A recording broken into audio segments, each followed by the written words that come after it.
Hello दोस्तों, good morning. स्वागत है आप सभी का इनके 10th क्लासेज में। शुरू करते हैं नेक्स्ट टॉपिक, प्रत्यय। तो क्वेश्चन नंबर फर्स्ट, बचत शब्द में प्रत्यय है तो बताइए। अत प्रत्यय, चत प्रत्यय, त प्रत्यय, ब प्रत्यय। तो बचत शब्द में प्रत्यय कौन सा हो जाएगा? त प्रत्यय। ठीक है, क्वेश्चन नंबर फर्स्ट का C right. Question number second, Hindi में प्रत्यय कितने प्रकार के होते हैं? तो हम जानते हैं हिंदी में प्रत्यय दो प्रकार के होते हैं। कौन कौन से? तो कृदंत प्रत्यय और तदित प्रत्यय। क्वेश्चन नंबर थर्ड, निम्न में से किसमें एरा प्रत्यय नहीं है? दोस्तों पहले तो ध्यान रखना, एरा इस प्रकार से लिखा जाता है, न कि इस तरह से लिखा जाता है। ठीक है, अगर ऐसा लिखा हुआ आ रहा है तो गलत है। एरा हमेशा इस तरह से लिखा जाएगा, ऊपर मात्रा नहीं आएगी। ठीक है, तो बताइए निम्न में से किसमें एरा प्रत्यय नहीं है? चटेरा, ममेरा, चचेरा, काकेरा। तो ये जो तीन शब्द हैं जिसमें एरा प्रत्यय लगा रखा है, जैसे ममेरा में मामा, चचेरा में चाचा, काकेरा में काका, और इनमें एरा प्रत्यय लगाने से ममेरा, चचेरा और काकेरा बन चुका है। लेकिन चटेरा कोई शब्द नहीं है, इसलिए इसमें एरा प्रत्यय नहीं लगा है। ये ऑप्शन सही हो जाएगा। खिलौना में, खिलौना शब्द में प्रत्यय है ओना, ना, ऊना, औना। तो खिलौना में कौन सा प्रत्यय हो जाएगा? डी ऑप्शन, ओना। ठीक है, खिलौना।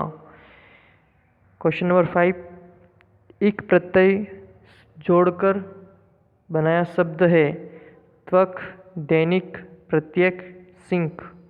तो बताइए दोस्तों, इक प्रत्यय जोड़कर कौन सा बनाया है? तो दैनिक बनाया है। ठीक है, सिंक इक प्रत्यय जोड़कर नहीं बनाया है, दैनिक बना रखा है इक प्रत्यय जोड़कर। ठीक है, दान प्लस इक, दैनिक। ठीक है, जब दान में इक जोड़ देंगे तो क्या बन जाएगा? दैनिक बन जाएगा। आ ए में चेंज हो जाएगा इक प्रत्यय लगाने से।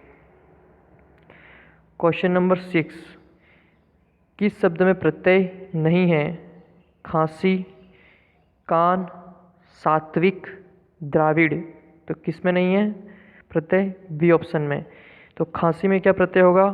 खांसी में खांस प्लस ई। क्या होगा? खांस प्लस ई। ठीक है, ए में।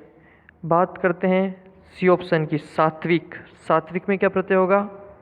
इक प्रत्यय होगा। क्या होगा? इक। लेकिन इसको अगर टुकड़े करेंगे तो क्या आएगा? सत्व प्लस इक। इस इक की वजह से सत्व में इक जुड़ने से आ में चेंज हो गया, अर्थात सा आ गया। ठीक है, और ये इक लग गया तो सात्विक बन गया। बात करते हैं द्राविड़। द्राविड़ में प्रत्यय क्या होगा? अप्रत्यय होगा। क्या होगा? अप्रत्यय। और इसका कैसे होगा? द्रविड़। क्या होगा? द्रविड़ प्लस अ। तो द्रविड़ प्लस अ, जब अ प्रत्यय जुड़ेगा द्रविड़ में तो क्या हो जाएगा? द्राविड़ हो जाएगा। क्या हो जाएगा? द्राविड़। ठीक है, अप्रत्यय बहुत ही इंपॉर्टेंट है। अप्रत्यय जुड़ने पे शब्द, आगे के शब्द में बहुत परिवर्तन हो जाता है। जैसे द्रविड़ में अप्रत्यय लगने पे द्राविड़ हो गया, सात्विक में इक लगने पे, सत्व में सत्व में इक लगने पे क्या हो गया? सात्विक हो गया। ठीक है, एक ऐसा ही क्वेश्चन मैं आपको अभी यहीं पे बता देता हूँ, क्वेश्चन नंबर 11वां। ठीक है, इसकी बाद में और चर्चा करूँगा अच्छे से, लेकिन अभी और देख लेते हैं। अभी हमने क्या सात्विक पढ़ा था, उस हिसाब से बता देता हूँ। यहाँ पे क्या लिखा हुआ है? उसमें लिखा था क्या लिखा था? सात्विक, है ना, जिसमें सत्व प्लस इक हो रहा था। अब बात आती है इस क्वेश्चन की, देखते हैं। इक प्रत्यय नहीं है तो किस में नहीं है बताइए? स्वस्तिक में नहीं है। क्यों नहीं है? क्योंकि यहाँ पे पहली बात तो ध्यान रखना, ये क्या है?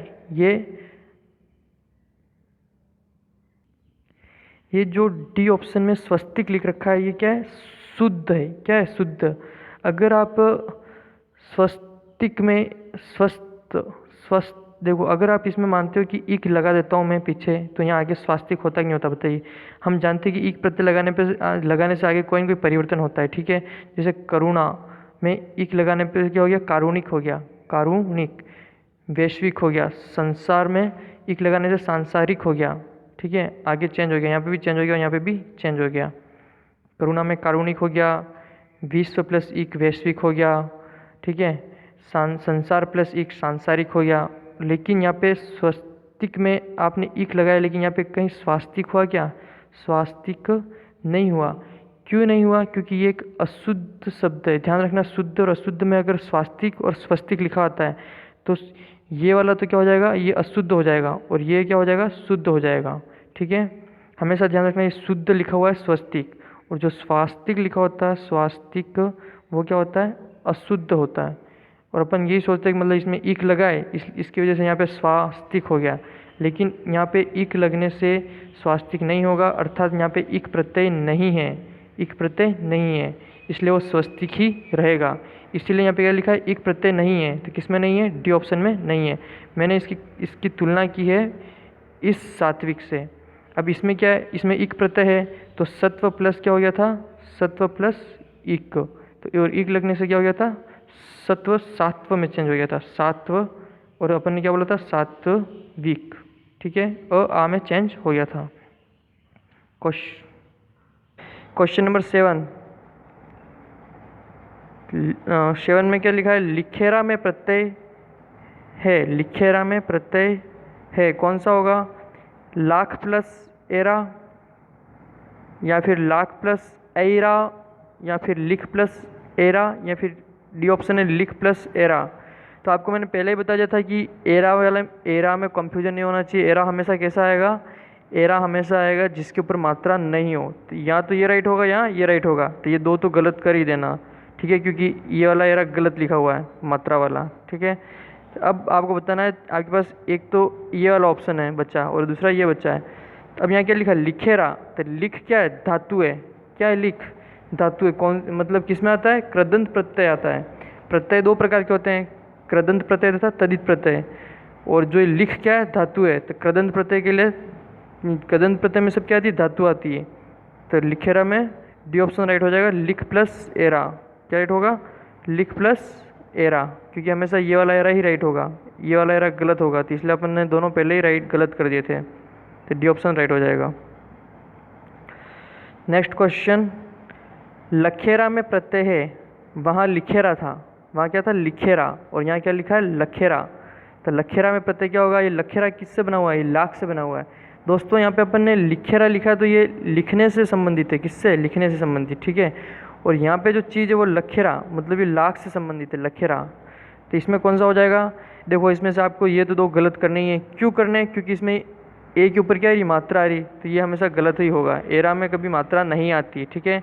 तो बी और सी तो काट ही दो बच्चे, ये और ये क्या लिखा, लखेरा, तो lakh plus era, D option right हो जाएगा 8वें का, ठीक है। और ये किस में आएगा, तदित प्रत्यय में आएगा, किस में आएगा, तदित प्रत्यय में।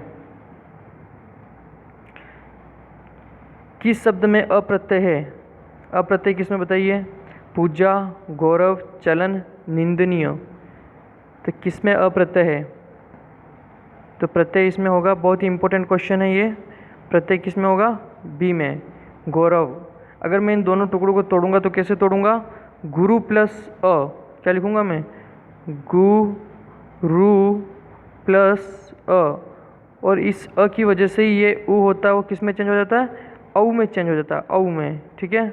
ध्यान रखना, पीछे अप्रत्यय की वजह से, पीछे अप्रत्यय की वजह से ये गु में उ की मात्रा है जो औ में चेंज हो जाती है, जिससे गौरव बनता है, ठीक है।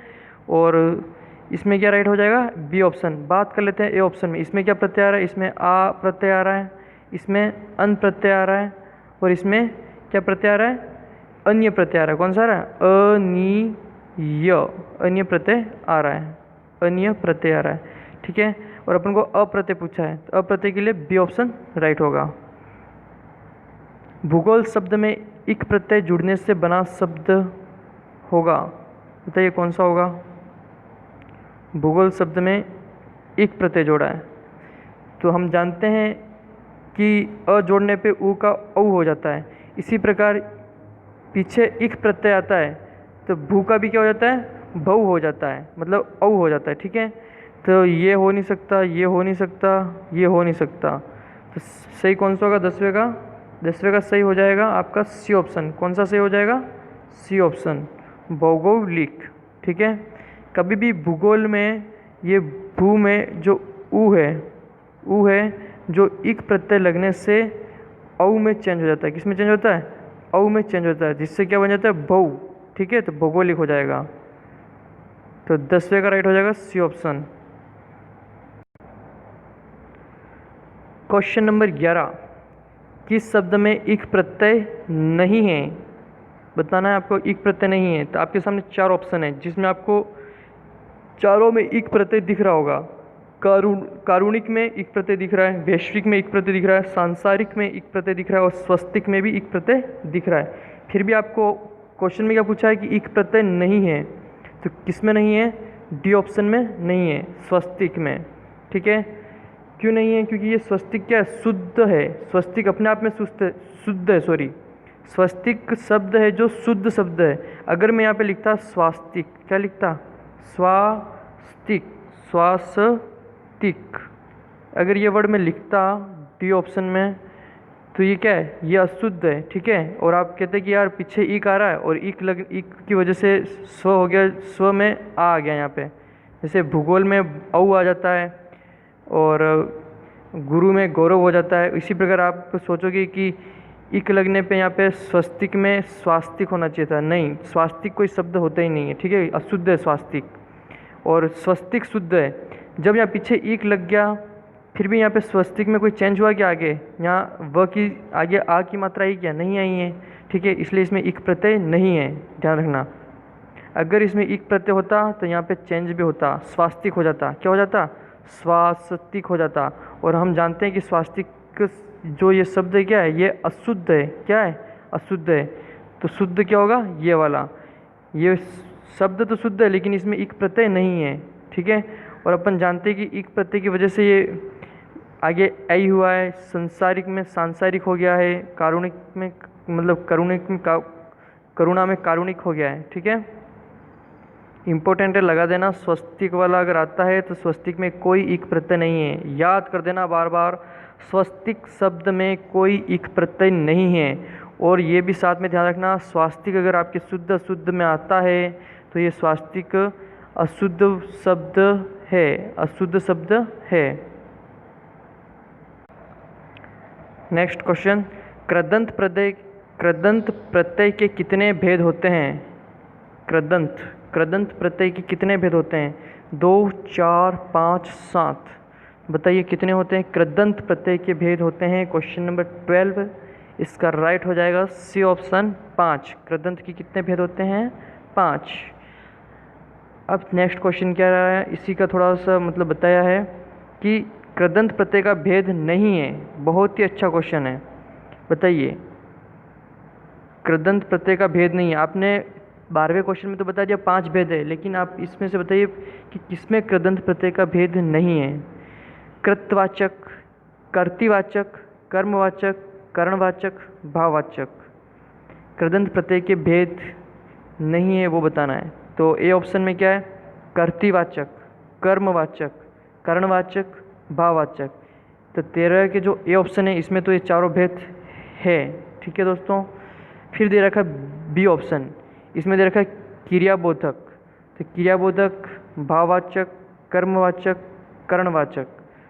बताइए, इसमें देखो चौथे में था जो देखो कर्तृवाचक इसमें नहीं दे रखा, ठीक है कोई बात नहीं, लेकिन भाववाचक दे रखा है, कर्मवाचक भी दे रखा है, करणवाचक भी दे रखा है, और जो 5वां था वो क्रियाबोधक था। ठीक है, तो बी ऑप्शन भी सही हो गया। अब बात करते हैं सी ऑप्शन की। कर्मवाचक है, करणवाचक भी है, कर्तृवाचक भी है और संबंधवाचक नहीं है। ठीक है, ये कृदंत प्रत्यय का भेद नहीं है, तो सी ऑप्शन राइट हो जाएगा। और डी ऑप्शन की बात करते हैं, भाववाचक है, कर्तृवाचक है, क्रियावाचक है और कर्मवाचक भी है। तो अब मैं आपको बता देता हूँ कि कृदंत प्रत्यय के भेद 5 का कौन कौन से हैं। तो कर्तृवाचक है, कर्मवाचक है, करणवाचक है, भाववाचक है और क्रियाबोधक है। ये 5 भेद है कृदंत प्रत्यय के, ठीक है। और कौन सा भेद अपन को अलग कर रहा है इसमें से, तो सी ऑप्शन का भेद अलग कर रहा है संबंधवाचक, जो कृदंत प्रत्यय का भेद नहीं है। चटनी में प्रत्यय है, बताइए चटनी में प्रत्यय कौन सा होगा, तो सीधा मैंने बता रखा है चाट प्लस नी। ध्यान रखना चट प्लस नी नहीं करना, थोड़ा आगे का भी मतलब शब्द कुछ होना चाहिए। मतलब चट क्या होता है, कुछ नहीं होता है चट, निरर्थक शब्द है, सार्थक नहीं है। चाट सार्थक है, ठीक है। चाट प्लस नी, चटनी। स्वाद तो नहीं आ रहा दोस्तों, नहीं आ रहा होगा, आ भी जाए तो क्या कर सकते हैं। खिलौना, खिलौना में प्रत्यय है खेल प्लस औना। ध्यान रखना खेल, खेल में जब औना प्रत्यय लग जाएगा तो क्या बन जाएगा खिलौना, ठीक है। बिछोना, बिछोना में क्या है औना प्रत्यय ठेला, ठेला में ध्यान रखना ठेल प्लस आ आएगा, 70 का राइट क्या हो जाएगा ठेल प्लस आ। और इस ठेल का मतलब होता है खींचना। क्या होता है, इस ठेल का अर्थ होता है खींचना, और ठेला में प्रत्यय कौन सा आ गया, आ प्रत्यय आ गया, ठीक है। नेक्स्ट क्वेश्चन है 18वां, मोटापा। मोटापा, बताइए मोटापा में क्या होगा, मोटा प्लस आपा, क्या होगा मोटा प्लस आपा। जब मोटा प्लस आपा, आपा प्रत्यय लगने पे क्या हो जाएगा मोटापा। बेलन, बेलन में कौन सा प्रत्यय, तो अन प्रत्यय। बुढ़ापा, बुढ़ापा में कौन सा प्रत्यय, तो आपा प्रत्यय। ध्यान रखना यहाँ पे अपन को एक चीज़ क्या पकड़नी, बुढ़ापा में जो अपन ने ऊ की मात्रा लिखी है वो छोटी है, लेकिन जब दोनों को अलग कर दिया बूढ़ा प्लस आपा तो यहाँ पे बड़ी मात्रा आ जाएगी बूढ़ा की। हमेशा ध्यान रखना अगर आप अकेले में बूढ़ा लिखते हो तो बड़ी मात्रा आएगी, और बूढ़ा पा लिखते हो तो छोटी मात्रा आएगी। बहुत ही इंपॉर्टेंट क्वेश्चन है, ऑब्जेक्टिव में आपको यही फंसा देगा, छोटी मात्रा बड़ी मात्रा में। क्वेश्चन नंबर 21, बचपन में सब प्रत्यय है तो कौन सा है पन। आगे क्या आ जाएगा बच्चा प्लस पन, बचपन, बच्चा प्लस पन, बच्चपन। 22 क्वेश्चन, उठान, उठान में कौन सा प्रत्यय, तो आन, आन, ठीक है, उठ प्लस आन। क्वेश्चन नंबर 23, दोपहरी में प्रत्यय है। इंपॉर्टेंट क्वेश्चन है, ध्यान रखना दोपहरी में, दोपहरी में प्रत्यय है कौन सा होगा, ई प्रत्यय होगा। और आगे कौन सा सार्थक शब्द आ जाएगा, दोपहर, दोपहर प्लस ई, और ई की वजह से यहाँ पे दू का क्या हो गया, ओ हो गया है, ठीक है। इस थोड़ा सा ध्यान रखना पड़ेगा, मतलब प्रत्यय लगने से कहाँ पे क्या चेंजेस हो रहा है। इसी प्रकार से 24 क्वेश्चन, नौटंकी में प्रत्यय अपन को पता चल ही जाएगा ई प्रत्यय, और आगे क्या सार्थक शब्द आ जाएगा, सार्थक शब्द आना चाहिए नाटक, ठीक है, नाटक प्लस ई। या फिर न्यू ऐसा लिखोगे नोटक प्लस ई, नोटक प्लस ई कुछ मतलब ही नहीं होता, नोटक प्लस क्या ई क्या होता है, कुछ नहीं होता, नाटक प्लस ई होता है, जिसको अपन ने नौटंकी बोला है, ठीक है। नेक्स्ट क्वेश्चन बहुत ही इंपॉर्टेंट क्वेश्चन आ चुका है 24, पनवाड़ी में प्रत्यय है, पनवाड़ी में प्रत्यय कौन सा है, तो वाड़ी प्रत्यय। ध्यान रखना 25 का बहुत ही इंपॉर्टेंट क्वेश्चन है, पनवाड़ी में प्रत्यय कौन सा होगा, वाड़ी, और आगे क्या आ जाएगा पान प्लस वाड़ी, ठीक है, पन प्लस वाड़ी नहीं होगा, पान, पान खाने का पान, पनवाड़ी, ठीक है। थकान, थकान में प्रत्यय कौन सा होगा, आन प्रत्यय होगा, आगे क्या बच जाएगा थक प्लस आन। 27, दड़ियल में प्रत्यय है, बताइए दड़ियल में प्रत्यय कौन सा होगा, ईयल प्रत्यय होगा। अपन ने यहाँ पे भी ये लिख दिया, यहाँ पे भी ईयल लिख दिया, ठीक है। अगर एक ईयल ये भी आता ऑप्शन में तो अपन को ये वाला ईयल गलत करना है, क्योंकि ई के ऊपर बड़ी मात्रा नहीं आएगी, जब ईयल लिखा जाएगा तो ई के ऊपर बड़ी मात्रा नहीं आएगी, ठीक है, ये ध्यान रखना। और ये भी दे रखा है, ये भी दे रखा है। अब इसमें आगे सार्थक शब्द क्या आएगा, दाढ़ी, दाढ़ी प्लस ईयल, ठीक है। यहाँ पे डी, दाढ़ी में ई की मात्रा छोटी है, यहाँ ई की मात्रा बड़ी है, ये भी ध्यान रखना, दाढ़ी में ई की मात्रा बड़ी होगी और प्लस ईयल आएगा, तो अपना 27 का राइट हो जाएगा ये वाला, ठीक है। क्वेश्चन नंबर 28, सिंचाई में बताना आपको प्रत्यय कौन सा है और आगे का जो शब्द लिखा हुआ है कौन सा सही है। तो यहाँ पे आपको चारों में आई प्रत्यय तो सेम लग रहे होंगे, ठीक है, नो डाउट। बात करते हैं हम इसकी, तो इसमें भी आप ध्यान रखना कि हमेशा जो सिंचाई में सिंचाई में जो लिखते हैं वो अपन कैसे लिखते हैं, इस तरह की ई की मात्रा लिखते हैं, ठीक है। मैं पहले इसकी बात कर रहा हूँ। ई की मात्रा हमेशा क्या आती है, बड़ी आती है सिंच में, ठीक है ना। तो फिर अब इसमें से आप बताइए 2 ऑप्शन कौन से गलत हो जाएंगे। ए ऑप्शन गलत हो जाएगा और सी ऑप्शन गलत हो जाएगा, ठीक है, क्योंकि इसकी मात्रा छोटी है। बात करते हैं बी ऑप्शन और डी ऑप्शन की। अब इसमें आप बताइए कि कौन सा राइट होगा। तो यहाँ पे आपको दोस्तों हलंत दिख रहा है, ठीक है, और यहाँ पे हलंत नहीं है, तो हम किसको सही मानेंगे ज़्यादा, तो ज़्यादा सही मानेंगे हम बी ऑप्शन को, ठीक है। तो मैं डबल राइट कर रहा हूँ। अगर बी ऑप्शन एग्ज़ाम में नहीं दिया होता तो हम राइट करते डी ऑप्शन को, क्योंकि हम जानते हैं जब सिंचाई में च हलंत बचता है तो पीछे आई में आ स्वर चला जाता है, ठीक है। अब हुआ क्या, यहाँ पे हलंत आ गया मतलब व्यंजन बच गया, तो इसमें से जो स्वर था वो कहाँ चला गया, पीछे चला गया, ठीक है। अगर बी नहीं आता है तो अपन जानते हैं वैसे डी राइट हो जाएगा अगर बी नहीं आता तो, लेकिन जब हलंत आ जाता है तो आपको हलंत से तुलना करनी पड़ेगी और हलंत वाला ही सही राइट होगा। इसलिए मैं बी ऑप्शन पे डबल राइट कर रहा हूँ और डी ऑप्शन पे एक बार राइट कर रहा हूँ। ऑप्शन बी भी राइट है, ऑप्शन डी भी राइट है, लेकिन जब दोनों आ जाएं तो बी को ही राइट करना है, ठीक है दोस्तों। तो क्वेश्चन नंबर 29, दानव शब्द में प्रत्यय है। दानव शब्द में प्रत्यय कौन सा होगा, तो बताइए नव, अ, अव, व। तो दानव में प्रत्यय हो जाएगा बी ऑप्शन का राइट, अ, ठीक है। और इसका ऊपर टुकड़े करेंगे तो क्या आएगा, दनु प्लस अ, ठीक है। और इस अ की वजह से क्या पूरा बन जाएगा, दानव बन जाएगा। इसी प्रकार जैसे मानव, मानव में अपन प्रत्यय निकालेंगे तो क्या निकालेंगे, अ, तो उसका क्या हो जाएगा, मनु प्लस अ, मनु प्लस अ, तो मानव। दनु प्लस अ, दानव।